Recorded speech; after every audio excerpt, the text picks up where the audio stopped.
গল্প কথন by Kallol chapter 2 আমাদের আজকের নিবেদন আর্থার কোনান ডয়েলের লেখা শার্লক হোমস সিরিজের গল্প আ স্ক্যান্ডাল ইন বোহেমিয়া।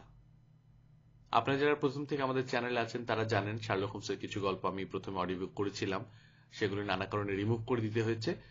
আমি সেই গল্পগুলো সহ শার্লক হোমসের প্রত্যেকটি গল্প সিরিয়ালে আবার শুরু করছি চ্যাপ্টার 2 এর জন্য।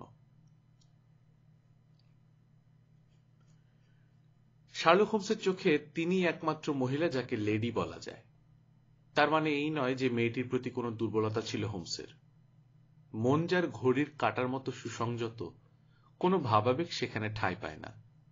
হিসেবি মন আর তীক্ষ্ণ দৃষ্টির একটা যন্ত্র বললেই চলে তাকে। ভাবালুতার কোনো দামই নেই তার কাছে। বিচার শক্তি নাকি গুলিয়ে যায় ওসব দুর্বলতাকে প্রশ্রয় দিলে। তা সত্ত্বেও আইরিন অ্যাডলারকে শ্রেষ্ঠ মহিলার সিংহাসনে বসিয়েছিল শার্লক হোমস।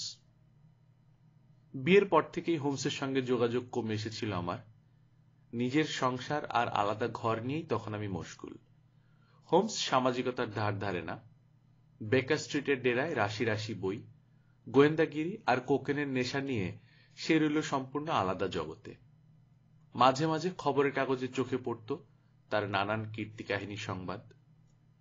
নতুন করে ডাক্তারি শুরু করার পর একদিন রাত্রে রুগী দেখে বাড়ি ফিরছি বেকার স্ট্রিট দিয়ে।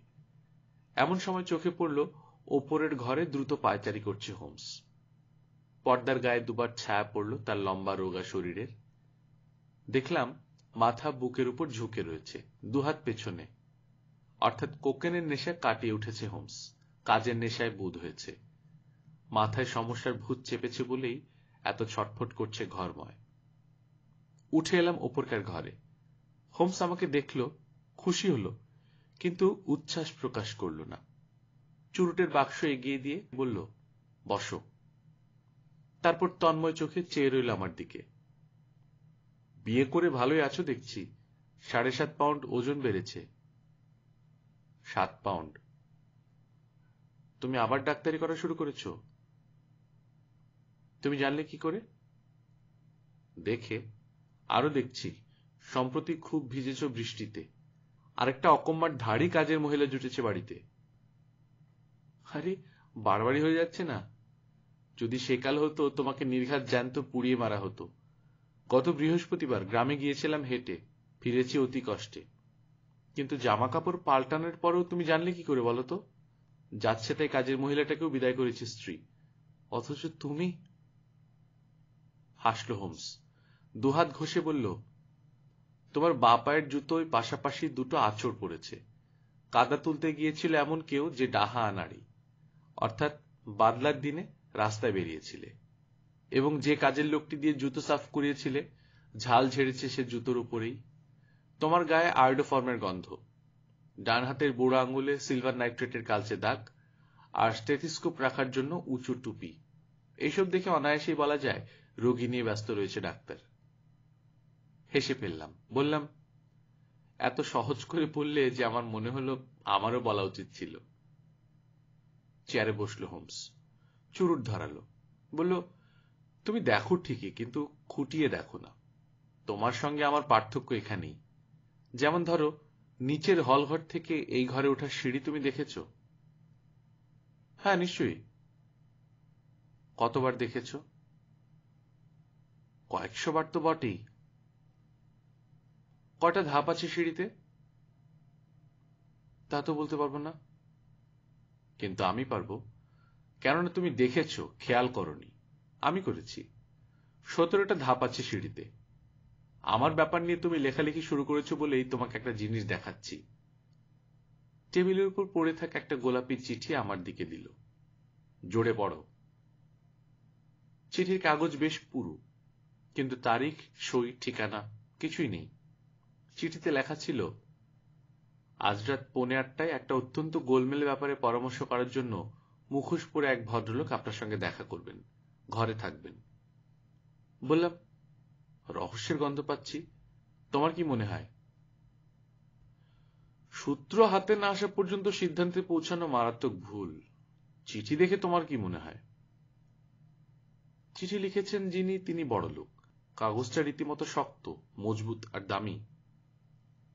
খাঁটি কথা। এই কাগজ ইংল্যান্ডে পাওয়া যায় না। আলোর সামনে ধরো।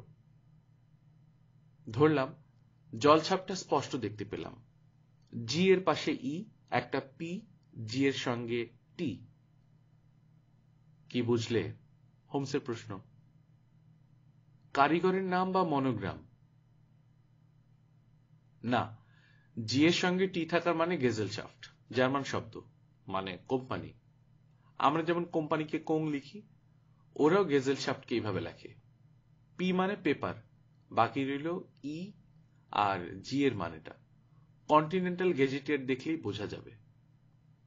তাক থেকে বাদামি রঙের ইয়া মোটা একখানা বই নিয়ে পাতা উল্টালো হোমস। ইগ্রোনেটস, ইগ্রিয়া, আর এই হলো বোহেমিয়া। ভাষা জার্মান, কাঁচ আর কাগজের কারখানার জন্য বিখ্যাত। বলো, কি বুঝলে? কাগজটা তৈরি হয়েছে বোহেমিয়ায়? হ্যাঁ, পত্রলেখক একজন জার্মান। চিঠি লেখার কায়দা দেখলেই বোঝা যায়। জার্মানরা কথার শেষে ভার্ব বসায়। ভদ্রলোক কিন্তু এসে গেছেন। কথা শেষ হতে না হতেই ঘোড়ার পায়ের টকবক শব্দ, গাড়ির চাকার ঘরঘর আওয়াজ এবং দরজায় বেল শোনা গেল। শীষ দিয়ে উঠল হোমস। বলল, দু ঘোড়ায় টানা গাড়ি মনে হচ্ছে। পরক্ষণেই উকি দিল জানলায়। ঠিক বলেছি, জোড়া ঘোড়ায় টানা ব্রুহ্যাম গাড়ি। এক একটা ঘোড়ার দামই কমসে কম 150 গিনি। ওয়াটসন, এই কেসে টাকা আছে। আমি যাই? মোটেই না, কেসটা ইন্টারেস্টিং, না থাকলে আফসোস করতে হবে। ধীর স্থির ভারী কি পদশব্দ সিঁড়ি বেয়ে উঠে এসে স্তব্ধ হলো দরজার সামনে। পরক্ষণেই টোকা পড়ল পাল্লায়, বেশ জোরে গাঁট ঠোকার আওয়াজ, যেন কর্তা ব্যক্তি কেউ। ভেতরে আসুন, বলল হোমস। ঘরে যিনি ঢুকলেন তিনি রীতিমতো ঢ্যাঙা, লম্বায় 6.5 ফুটেরও বেশি, হারকিউলিসের মতো গড়ন পেটন। পোশাক দারুণ দামি, কিন্তু ভীষণ জমকালো, ইংল্যান্ডের রুচিতে আটকায়। সারা গায়ে কুবেরের সম্পদ যেন ঢেলে দেওয়ার চেষ্টা করা হয়েছে। মাথায় হ্যাট, আধখানা মুখ কালো মুখোশে ঢাকা। একটা হাত মুখোশ ছুঁয়ে রয়েছে, যেন ঢুকবার আগে এইমাত্র লাগালেন। মুখের নিচের দিকে প্রখর ব্যক্তিত্ব যেন ছিটকে বেরুচ্ছে। মোটা ঠোঁট আর লম্বা থুতনিতে গোয়ার্তুমি, গাজোয়ারি আর মনের জোর বেশ স্পষ্টভাবেই ফুটে উঠেছে। রুক্ষ জার্মান উচ্চারণে বললেন, চিঠি পেয়েছেন? বলে পর্যায়ক্রমে আমার আর হোমসের দিকে তাকালেন, যেন বুঝে উঠতে পারছেন না কার সঙ্গে কথা বলবেন। বসুন, বলল হোমস। ইনি আমার বন্ধু এবং সহযোগী ডক্টর ওয়াটসন। কার সঙ্গে কথা বলছি জানতে পারি? আমার নাম কাউন্ট ফন ক্র্যাম, বোহেমিয়ার খানদানি আদমি আমি। একে বিশ্বাস করা যায়? উঠে দাঁড়াতে যাচ্ছি, টেনে বসিয়ে দিল হোমস। বলল, হয় দুজনে শুনব, নয় কেউ শুনব না। এর সামনেই বলুন।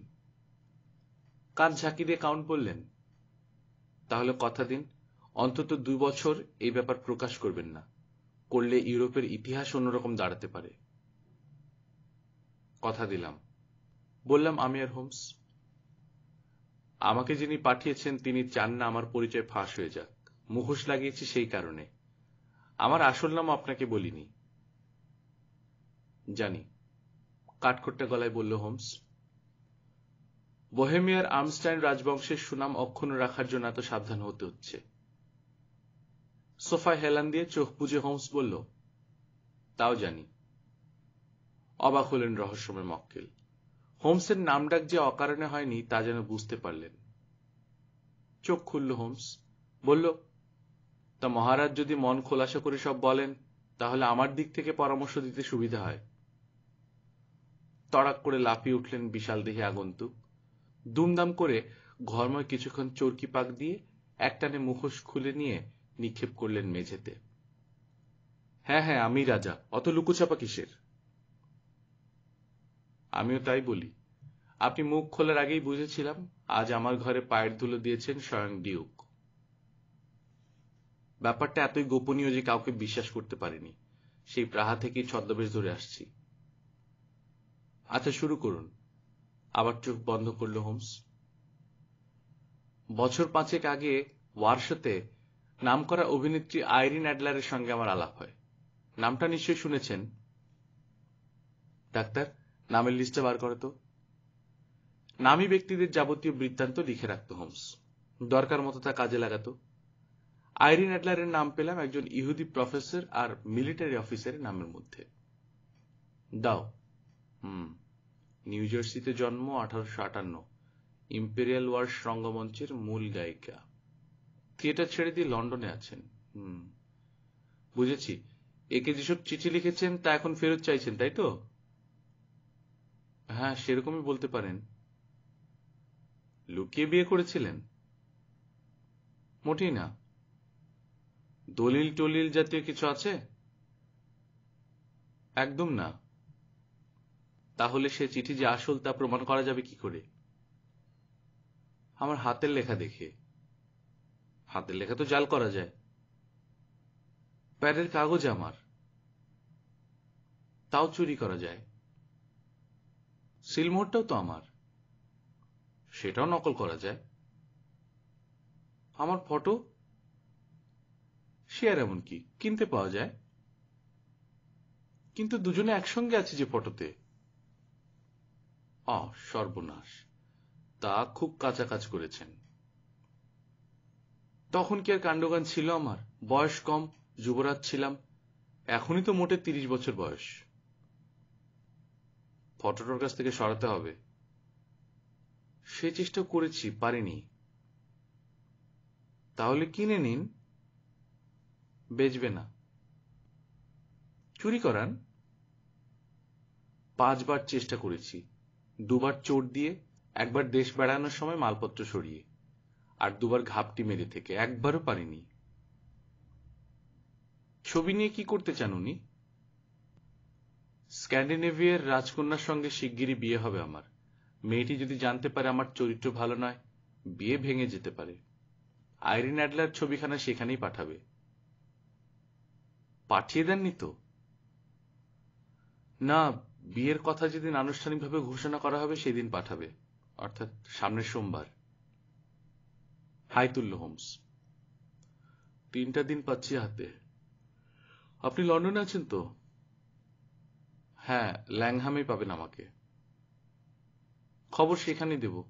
দেনা পাওনার ব্যাপারটা কিরকম হবে? যা বলবেন তাই হবে। রাজ্যের খানিকটা দিয়ে দিতে পারি ফটোর দাম হিসেবে। হাত খরচ? একটা চামড়ার ব্যাগ বার করে টেবিলে রাখলেন গ্র্যান্ড ডিউক। এর মধ্যে 300 মোহর আর 700 পাউন্ডের নোট আছে। রশিদ লিখে দিল হোমস। আইরিন অ্যাডলারের ঠিকানাটা কি? Briony Lodge, Serpentine Avenue, Saint John's Wood. ফটোটা ক্যাবিনেট সাইজের? হ্যাঁ। গুড নাইট, শিগগির খবর পাবেন। গাড়ির আওয়াজ দূরে মিলিয়ে গেল। হোমস বলল, কাল বিকেল 3টে নাগাদ চলে এসো, এই নিয়ে কথা বলা যাবে। পরদিন ঠিক 3টায় গেলাম। হোমস সকাল 8টায় বেরিয়েছে, তখনও ফেরেনি। আগুনের চুল্লির ধারে বসে রইলাম ফেরার পথ চেয়ে। ঘড়িতে ঢং ঢং করে 4টে বাজতেই দরজা খুলে ঘরে ঢুকলো একজন কদাকার সহিস। পোশাক নোংরা, মুখে দাড়ি গোঁফ, চোখ রাঙা, ভাবভঙ্গি মাতালের মতন। 3-4 বার আপাদমস্তক চোখ বুলানোর পর চিনলাম ছদ্মবেশী হোমসকে। শোবার ঘর থেকে 5 মিনিট পরেই বেরিয়ে এলো টুইট স্যুট পরা ভদ্রলোকের চেহারায়। আগুনের সামনে পা ছড়িয়ে বসে পেট ফাটা হাসি হাসল বেশ কিছুক্ষণ ধরে। ব্যাপারটা কি? আমি জিজ্ঞেস করি।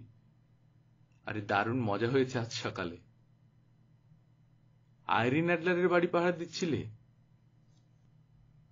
ঠিক, ঘোড়ার রাখালের ছদ্মবেশে বেরিয়েছি সকাল 8টায়।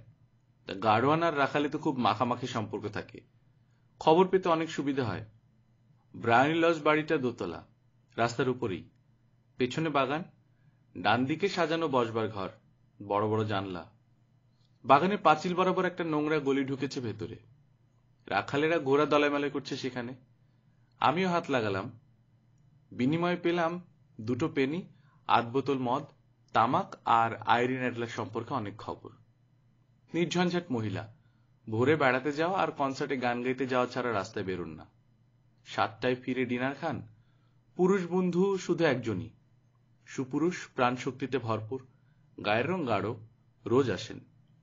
পেশায় উকিল, নাম গডফ্রে নর্টন। খটকা লাগলো, আইরিন অ্যাডলারের সঙ্গে তার সম্পর্কটা স্রেফ উকিলের সঙ্গে মক্কেলের, নাকি ভালোবাসাবাসির ব্যাপারটাও আছে? প্রথমটা যদি ঠিক হয় তাহলে ফটো তার হেফাজতেই আছে, অর্থাৎ তদন্তের ক্ষেত্র আরো বাড়ল। ভাবছি কি করব, এমন সময় একটা গাড়ি এসে দাঁড়ালো বাড়ির সামনে। লাফিয়ে নামলেন এক ভদ্রলোক। চেহারা দেখেই বুঝলাম ইনি গডফ্রে নর্টন। ব্যস্তভাবে গাড়োয়ানকে গাড়ি নিয়ে দাঁড়িয়ে থাকতে বলে কাজের মহিলার এক পাশ দিয়ে বউ করে ঢুকে গেলেন ভেতরে, যেন হরদম যাতায়াত আছে এই বাড়িতে। ভেতরে রইলেন আধা ঘন্টা। জানলা দিয়ে দেখলাম হনহন করে পায়চারি করছেন আর হাত পা নেড়ে উত্তেজিতভাবে কথা বলছেন। আইরিন অ্যাডলারকে খুব একটা দেখা গেল না। তারপর বেরিয়ে এলেন আগের চেয়েও ব্যস্তভাবে।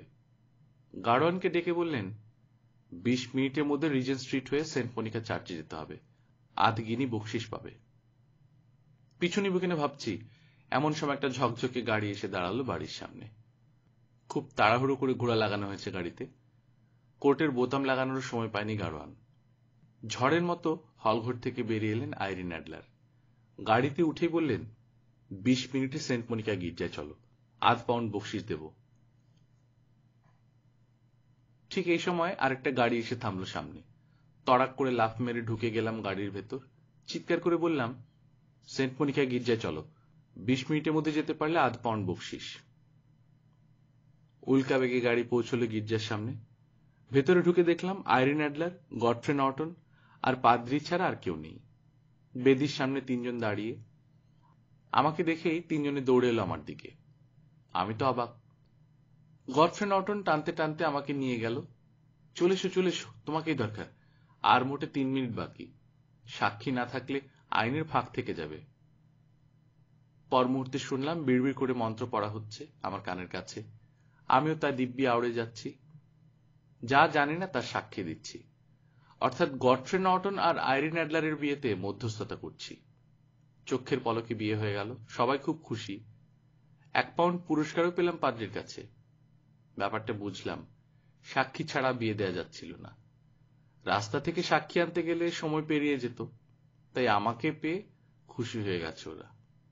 এতটা হাসছিলাম সেই কারণেই। তারপর গির্জার বাইরে এসে দুজন গেলেন দুদিকে। যাওয়ার আগে গডফ্রে নর্টন বলে গেলেন সন্ধে নাগাদ রোজকার মতো আসবেন। কনে বাড়িতে ফিরলেন আর আমি এলাম এখানে তোড়জোড় করতে। কিসের তোড়জোড়? খেয়ে নিয়ে বলবো, পেটে আগুন চলছে। বিকেলে তোমাকে দরকার। কাজটা কিন্তু বেআইনি, ধরা পড়ার সম্ভাবনা আছে। রাজি? 100 বার। উদ্দেশ্য মহৎ হলে সবকিছুতেই রাজি, কিন্তু মতলবটা কি তোমার? খাবার এসে গেল। খেতে খেতে হোমস বলল, উদ্দেশ্য সত্যি মহৎ।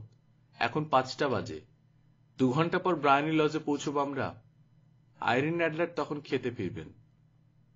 তারপর আমি ভেতরে যাব, তুমি বাইরে থাকবে। বসার ঘরে জানলাটার পাশে দাঁড়িয়ে থাকবে, হাতে এই জিনিসটা রাখবে। চুরুটের মতো একটা লম্বাটে বস্তু বাড়িয়ে দিল হোমস। সামান্য স্মোক বোম্ব। ছুড়ে দিলে আপনা থেকে জ্বলে ওঠে। 4-5 মিনিট পর জানলা খুললে তুমি আমার হাতের দিকে নজর রাখবে। যখন দেখবে এইভাবে হাত নাড়ছি, তখন বোমাটা জানলা গলিয়ে ভেতরে ছুড়ে দিবে, দিয়ে আগুন আগুন বলে চেঁচিয়ে উঠবে। ভিড় জমে উঠলেই সরে পড়বে, রাস্তার অন্যদিকে গিয়ে দাঁড়াবে। 10 মিনিট পর আমি আসবো সেখানে, বুঝেছ? হ্যাঁ। শোবার ঘরে গেল হোমস। ফিরে এলো পাদ্রির ছদ্মবেশে। শুধু পোশাক নয়, চোখ মুখের চেহারা পর্যন্ত পাল্টে গিয়েছে। হোমস গোয়েন্দা হওয়ায় অভিনয় জগৎ হারিয়েছে একজন কুশলী শিল্পীকে, আর বিজ্ঞান জগৎ হারিয়েছে একজন চুলচেরা বিশ্লেষককে। বেকার স্ট্রিট থেকে বেরোলাম 6:15। ব্রায়ানি লজের সামনে যখন পৌঁছলাম, তখন ল্যাম্প পোস্টের আলো জ্বলে উঠেছে। বাড়ির সামনেটা যত ফাঁকা হবে ভেবেছিলাম, দেখলাম তা নয়। বেশ কিছু লোক এদিকে সেদিকে হয় আড্ডা মারছে, নয় ঘোরাফেরা করছে। হোমস বলল, ওয়াটসন, নর্টন অ্যাডলার বিয়ের ফলে আমাদের কাজ কিন্তু সহজ হয়ে গেল। আইরিন অ্যাডলার কখনোই চাইবেন না ছবিটা গডফ্রে নর্টনের চোখে পড়ুক, কিন্তু রেখেছেন কোথায় সেটাই এখন সমস্যা। কোথায় বলে মনে হয় তোমার? সঙ্গে যে রাখেননি সে বিষয়ে সন্দেহ নেই। ক্যাবিনেট সাইজের ছবি মেয়েরা পোশাকের মধ্যে লুকিয়ে রাখতে পারেন না। তাছাড়া যে কোনো মুহূর্তে গ্র্যান্ড ডিউকের লোক তাকে ধরে সার্চ করতেও পারে। তাহলে কারো কাছেও রাখেননি, কেননা ছবিটা কয়েকদিনের মধ্যেই দরকার হবে। তাছাড়া মেয়েরা যখন কিছু লুকায় নিজেরাই লুকিয়ে রাখে, কারো সাহায্য নেয় না, বিশেষ করে যাদের কনফিডেন্স আছে। কাজেই ধরে নিচ্ছে ছবি তার নাগালের মধ্যেই আছে, অর্থাৎ বাড়ির মধ্যে। কিন্তু বাড়ি তো খোঁজাও হয়েছে। ওকে খোঁজা বলে না। তুমি কিভাবে খুঁজবে? আমি তো খুঁজবো না। তবে উনি দেখিয়ে দেবেন, এই যে এসে গেছে গাড়ি। মোড়ের মাথায় দেখা গেল গাড়ির আলো। এসে দাঁড়ালো বাড়ির সামনে। সঙ্গে সঙ্গে প্রাপ্তিযোগের আশায় একজন নিচু শ্রেণীর লোক দৌড়ে এসে খুলে ধরল দরজা। দৌড়ে এলো আরো একজন। প্রথম জনকে ধাক্কা মেরে সরিয়ে দিল বকশিসটা নিজেই নেয়ার আশায়। লেগে গেল ঝগড়া। ছুটে এলো আরো অনেকে। দুটো দল তৈরি হয়ে যেতেই শুরু হলো হাতাহাতি, ঘুষোঘুষি, লাঠালাঠি। হোমস দৌড়ে গেল আইরিন অ্যাডলারকে বাঁচাতে, কিন্তু লাঠি খেয়ে কাতরে উঠে লুটিয়ে পড়ল রাস্তায়। রক্ত ঝরতে লাগলো মুখ বেয়ে। দেখেই পালিয়ে গেল হামলাবাজরা। অন্যদিক থেকে কয়েকজন ছুটে এসে ঘিরে ধরল জখম পাদ্রীকে। আইরিন অ্যাডলার ততক্ষণে সিঁড়ি বেয়ে উঠে গিয়েছেন। সেখান থেকে জিজ্ঞেস করছেন, ব্যথাটা কি মারাত্মক? কেউ বলল, শেষ হয়ে গিয়েছে। কেউ বলল, না না, এখনো মরেনি, নিঃশ্বাস পড়ছে, তবে হাসপাতাল পর্যন্ত টিকবেন কিনা সন্দেহ। আরেকজন বলল, ভেতরে নিয়ে যাব? হ্যাঁ নিশ্চয়ই, বসার ঘরে এনে সোফায় শুইয়ে দাও। ধরাধরি করে হোমসকে নিয়ে গিয়ে শুয়ে দেওয়া হলো সোফায়। আলো জ্বলল বটে, জানলার পর্দা টানা হলো না। দেখলাম ভদ্রমহিলা নিজে সেবা করছেন আহত পাদ্রীকে। স্মোক বোম হাতে নিয়ে তৈরি হলাম, সংকেত পেলেই ছুড়ব। কষ্টে সৃষ্টে সোফায় উঠে বসেছে হোমস। বাতাসের অভাবে যেন বুক ফেটে যাচ্ছে। একজন কাজের লোক গিয়ে দরজা খুলে দিল। সঙ্গে সঙ্গে বিশেষ কায়দায় হাত তুলল হোমস, আর আমিও স্মোক বোম ঘরের মধ্যে ছুড়ে দিয়ে চেঁচিয়ে উঠলাম, আগুন আগুন। একই সঙ্গে সমস্বরে আকাশ ফাটা চিৎকার আরম্ভ করল রাস্তার লোকজন। গল গল করে পুঞ্জীভূত ধোঁয়া বেরিয়ে এলো জানলা দিয়ে। প্রচন্ড হট্টগোলের মাঝে কেউ কেউ সেখান থেকে পালিয়েও গেল। তারই মাঝে শুনলাম হোমসের গলা, আগুন ফাগুন নাকি সব বাজে কথা, নিশ্চয়ই কেউ ভয় দেখাচ্ছে। সরে এলাম রাস্তার কোণে। 10 মিনিট দাঁড়ালাম। হোমস এসে আমাকে টেনে নিয়ে দ্রুত পদক্ষেপে এগিয়ে চলল বাড়ির দিকে। সাবাস ডাক্তার। ছবিটা কোথায় আছে জেনে ফেলেছি। কি করে জানলে? উনি দেখিয়ে দিলেন। কিচ্ছু বুঝলাম না। রাস্তার লোকগুলো আমার ভাড়াটে অভিনেতা, সেটা নিশ্চয়ই বুঝেছ? হ্যাঁ, সন্দেহ হয়েছিল। গোলমালের শুরুতে দৌড়ে গিয়েই দুহাত মুখে ঘষে নিয়েছিলাম। আগে থেকেই লাল রং মেখে রেখেছিলাম হাতে। জখম হওয়ার ভান করতেই ভেতরে না ঢুকিয়ে পারলেন না ভদ্রমহিলা। বাড়ির কোন ঘরে ছবিটা লুকিয়েছেন সঠিক জানতাম না। বসার ঘরও হতে পারে, আবার শোবার ঘরও হতে পারে। সেটা জানবার জন্যই ঘরের মধ্যে ধোয়া বোমা ছাড়লাম তোমাকে দিয়ে। বাড়িতে আগুন লাগলে মেয়েরা আগে সবচেয়ে দামি জিনিস বাঁচাতে ছুটে যায়।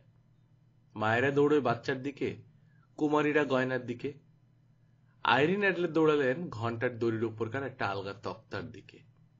আধখানা টেনে সরাতেই ভেতরকার ফাঁকে দেখলাম ফটোটা। তারপর যখন বললাম আগুন লাগেনি, উনি যেখানকার ফটো সেখানে রেখে ধোয়া বোমাটার দিকে একবার তাকিয়ে বেরিয়ে গেলেন ঘর থেকে। সেই ফাঁকে ছবিটা সরিয়ে নিলে হতো, কিন্তু গাড়োয়ান লোকটা ঘরে ঢুকে এমন কটমট করে চেয়ে রইল আমার দিকে, ভরসা হলো না। বেশি তাড়াহুড়ো না করাই ভালো। এবার কি করবে? কাল সকাল 8টায় ডিউককে নিয়ে যাব আইরিন অ্যাডলারের বসার ঘরে। উনি অবশ্য নেমে এসে আমাদের কাউকেই দেখতে পাবেন না। সেই সঙ্গে দেখবেন ছবিও নেই। আমি চাই ডিউক নিজের হাতে ছবি উদ্ধার করুন। আর দেরি নয়, এক্ষুনি লিখে জানাচ্ছি ওনাকে। বেকার স্ট্রিটে পৌঁছে গেলাম কথা বলতে বলতে। দরজার সামনে দাঁড়িয়ে চাবির জন্য পকেটে হাত দিল হোমস। অমনি কানের কাছে শুনলাম স্বাগত ভাষণ, good night mister Sherlock Holmes. রাস্তায় তখন গমগম করছে লোকজন। মনে হলো অলস্টারধারী শীর্ণকায় এক ছোকরার দিক থেকে ভেসে এলো কথাটা। হনহন করে আমাদের পাশ দিয়ে চলে গেল সামনে। তীব্র দৃষ্টিতে সেদিকে চেয়ে মৃদু স্বরে বলল, হোমস, চেনা গলা, কিন্তু লোকটা কে? সে রাতে আর বাড়ি ফিরলাম না, বেকার স্ট্রিটের বাড়িতেই থেকে গেলাম। পরের দিন সকালে হন্তদন্ত হয়ে ঘরে ঢুকলেন বোহেমিয়ার গ্র্যান্ড ডিউক। ঢুকেই হোমসের কাঁধ খামচে ব্যগ্র কণ্ঠে বললেন, পেয়েছেন? এখনো পাইনি, তবে এবার পাবেন। নেমে এলাম নিচে। ব্রুহেম গাড়িতে চেপে রওনা হলাম ব্রায়ানি লজের দিকে। যেতে যেতে হোমস বলল, আইরিন অ্যাডলারের বিয়ে হয়ে গিয়েছে। বলেন কি, কবে? গতকাল। কার সঙ্গে? Advocate Godfrey Norton. কিন্তু আইরিন কি তাকে ভালোবাসে? আশা করি বাসেন, আর বাসেন বলেই তিনি আপনাকে ভালোবাসেন না। তাই আপনার ভালো মন্দ নিয়ে তার আর কোনো মাথা ব্যথা থাকবে না। বোবা হয়ে গেলেন গ্র্যান্ড ডিউক। মুখ কালো করে রাখলেন পথের বাকিটুকু। উদ্বেলিত আবেগ প্রকাশ করলেন না বাইরে। ব্রায়ানি লজের সামনে গিয়ে দেখি দরজা খোলা, সিঁড়িতে একজন বুড়ি কাজের মহিলা। আমাদের দেখেই তাচ্ছিলের হাসি হেসে বলল, আপনি কি মিস্টার শার্লক হোমস? চমকে উঠল হোমস, বলল, হ্যাঁ, আমি শার্লক হোমস। ম্যাডাম আজ ভোর 5:15 ট্রেনে চলে গেছেন, স্বামীকে নিয়ে গেছেন। বলে গেছেন আপনি আসতে পারেন। সে কি, ইংল্যান্ড ছেড়ে গেছেন নাকি? ফ্যাকাশে হয়ে গেল হোমস। মনে হলো এই বুঝি টলে পড়ে যাবে। হ্যাঁ, আর ফিরবেন না। কাগজপত্রগুলো? গলা ভেঙে গেল গ্র্যান্ড ডিউকের। কাজের মহিলাকে ঠেলে সরিয়ে বসার ঘরে ঢুকে পড়ল হোমস। তছনছ অবস্থা ঘরের, ড্রয়ারগুলি খোলা, তাক ফাঁকা। ঘন্টার দড়ির ওপরকার ঢিলে তক্তাটা ভেঙে ফেলল হোমস। ভেতর থেকে বার করলো একটা ফটো আর একটা চিঠি। ফটোটা আইরিন অ্যাডলারের, চিঠিটা শার্লক হোমসের। খামের উপর তার নামের তলায় লেখা, শার্লক হোমস না আসা পর্যন্ত এই চিঠি এখানেই থাকবে। একটানে খাম ছিঁড়ে ফেলল হোমস। রাত 12টার সময় লেখা হয়েছে চিঠি। হুমড়ি খেয়ে পড়লাম তিনজনে। ডিয়ার মিস্টার শার্লক হোমস, আপনার কাজের ধারাই আলাদা, শতমুখে প্রশংসা করতে হয়। আগুন আগুন চিৎকার শোনার আগ পর্যন্ত বুঝিনি ফাঁদে পড়েছি। যখন বুঝলাম তখন খটকা লাগলো। কিছুদিন আগে শুনেছিলাম ছবি উদ্ধারের জন্য আপনার দ্বারস্থ হতে পারেন ডিউ। তাই গার্ডওয়ানকে আপনার পাহারায় রেখে ওপরে গিয়ে পুরুষ মানুষের ছদ্মবেশ ধরলাম। জানেন তো, অভিনয় জিনিসটা আমি ভালোভাবে রপ্ত করেছি। বহুবার দেখেছি পুরুষের ছদ্মবেশেই কাজ হয় বেশি। আপনার পেছন ধরে বাড়ি পর্যন্ত এসে যখন দেখলাম সত্যি আপনি শার্লক হোমস, তখন বিবেচকের মতো গুড নাইট জানিয়ে তৎক্ষণাৎ রওনা হলাম স্বামীর সঙ্গে পরামর্শ করার জন্য। ঠিক করলাম এরকম দুর্ধর্ষ প্রতিপক্ষের খপ্পর থেকে রেহাই পেতে হলে দেশ ছেড়ে পালানো ছাড়া পথ নেই। তাই কাল সকালে এসে দেখবেন আমি নেই। ছবি নিয়ে দুর্ভাবনা করতে হবে না গ্র্যান্ড ডিউককে। আমাকে ভালোবেসে যিনি বিয়ে করেছেন তিনি ওর চাইতে উঁচু জগতের মানুষ। রাজা হয়ে আমাকে যে আঘাত উনি দিয়েছেন তার পাল্টা আঘাত আমি দেব না, তবে ছবিটাও দেব না। ভবিষ্যতের রক্ষা কবচ হিসেবে রাখবো কাছে। তার বদলে অন্য একটি ছবি রেখে গেলাম, ইচ্ছে হলে উনি রাখতে পারেন। ইতি আইরিন নর্টন। উচ্ছ্বাসে ফেটে পড়লেন গ্র্যান্ড ডিউক। মেয়ের মতো মেয়ে, আমার রানী হওয়ার উপযুক্ত, কিন্তু সমশ্রেণীর নয়, এই দুঃখ। উচ্ছ্বাস না দেখিয়ে হোমস বলল, আমিও তাই দেখছি, উনি আপনার সমান শ্রেণীর নন। আফসোস রয়ে গেল, কেসটাকে এর চাইতে ভালোভাবে শেষ করা গেল না। বলেন কি, এর চাইতে ভালো শেষ আর হয় নাকি? আইরিন অ্যাডলার দু কথা বলে না। ছবিটা পুড়ে ছাই হয়ে গেলেও এতটা নিশ্চিন্ত থাকতাম না। বলুন, কি পুরস্কার চান আপনি? এই আংটিটা যদি দিই? বলে আঙুল থেকে আংটি খুলে নিলেন গ্র্যান্ড ডিউক। আংটির চেয়েও দামি জিনিস কিন্তু রয়েছে আপনার কাছে। কি বলুন তো? এই ফটোটা। আইরিনের ফটো আপনি রাখবেন? বেশ তো, নিন। হেট হয়ে অভিবাদন জানিয়ে আমাকে নিয়ে বাড়ি মুখো রওনা হলো হোমস। পেছনে ফিরে দেখলো না পাল্টা অভিবাদন জানাচ্ছেন গ্র্যান্ড ডিউক। এই ঘটনার পর থেকেই মেয়েদের বুদ্ধি নিয়ে ব্যঙ্গ করা ছেড়ে দেয় হোমস।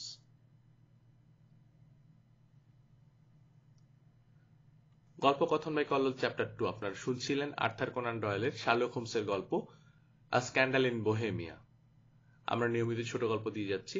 আপনারা যারা ছোট গল্প পছন্দ করেন তারা আমাদের সাথে থাকবেন, সাবস্ক্রাইব করে নেবেন। আশা করছি ভালো লাগবে। নিজে ভালো থাকবেন, আশেপাশে মানুষদেরকে ভালো রাখার চেষ্টা করবেন। টাটা।